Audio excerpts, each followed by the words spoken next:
Ipatiev House sees the drama taken back to 1917 with the British royal family thrown into crisis when their Russian relatives reach out seeking asylum amid the Russian Revolution.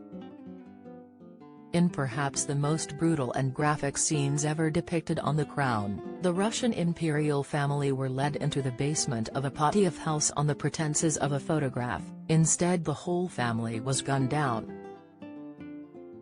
The show goes on to confirm Ipatiev House was later used as an agriculture school in 1927 after the Soviet government had labeled it the place of the last Tsar.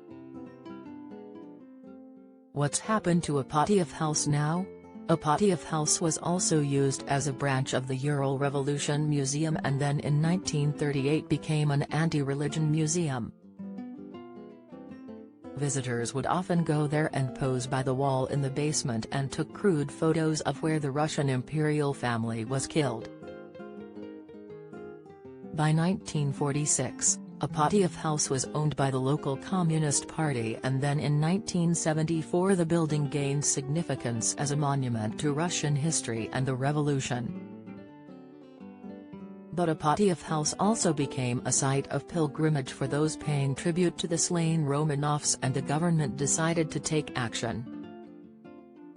The house was demolished in 1977 as part of the 60th anniversary celebrations of the Russian Revolution, with Boris Yeltsin, who was at the time chair of the local branch of the party, to destroy the structure.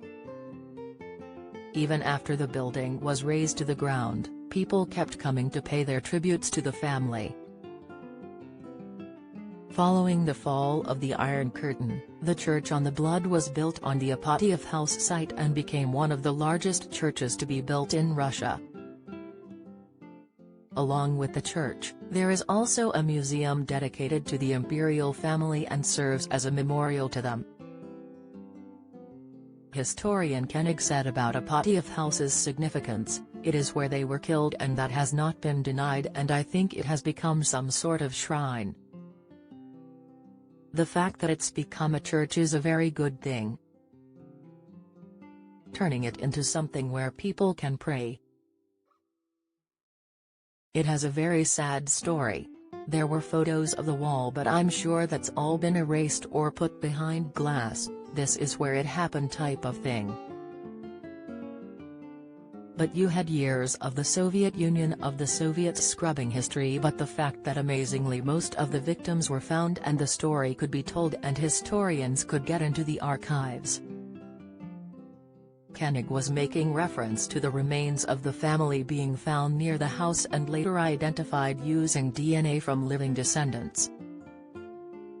She went on to say, "But that is what it is. It is sort of a shrine to what happened and becoming a church, and represents what was a horrible, horrible tragedy. But whether it could have been prevented could be debated."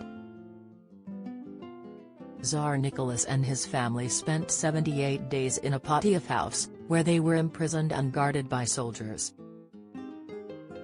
They were initially taken there in April 1918, with the building also known sinisterly as the House of Special Purpose. They lived on the upper floors while their guards lived downstairs, and their lives were restricted. The family was permitted to daily exercise briefly in the enclosed garden with the windows in their living quarters blacked out.